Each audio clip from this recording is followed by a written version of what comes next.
கஞ்சிட்டோம். இப்போ வந்து பார்த்திங்களானாக்கா so oil வந்து போட்டுக்கலாம். எந்த அளவுக்கு தெரியும் அந்த அளவுக்கு அந்த ஆயில் போட்டு ஸோ ஆயில் வந்து போட்டுக்கிட்டு ஆயில் வந்து நல்லா காஞ்சி பிறகு கடுகு சீரகம் வந்து ஆட் பண்ணிடலாம்.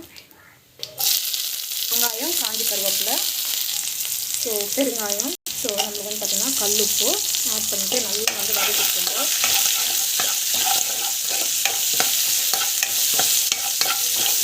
நல்லா அப்படி வதக்கிக்கோங்க. காரத்துக்காக வந்து பார்த்திங்கன்னா மிளகாத்தூள் வந்து இதில் ஆட் பண்ணிக்கலாம். ஸோ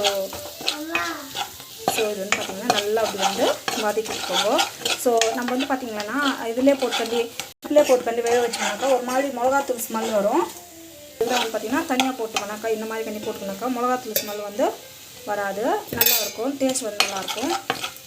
கொஞ்ச நேரம் வந்து இப்படி வதங்கிட்டோம். ரொம்ப கருப்பாகிடுது வேண்டாம். காஞ்சிட்டு பிறகு நம்ம வந்து பார்த்திங்கன்னா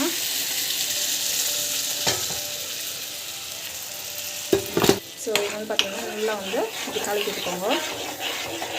கொஞ்ச நேரம் வந்து ஸோ உங்களுக்கு எந்த அளவுக்கு தேவை தண்ணி போட்டுட்டு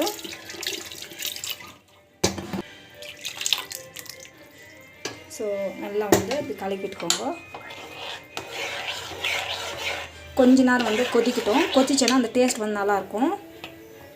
ஒரு 5 மினிட்ஸ் வந்து அந்த மிளகாத்தூளெல்லாம் வந்து அந்த வாசமெல்லாம் மிளகாத்தூள் வாசம்லாம் போய் டேஸ்ட் வந்து சூப்பராக இருக்கும். இது வந்து சப்பாத்திக்கு, ரைஸுக்கு, பூரிக்கு, ராகி முத்தைக்கு எல்லாத்துக்குமே நல்லாயிருக்கும்.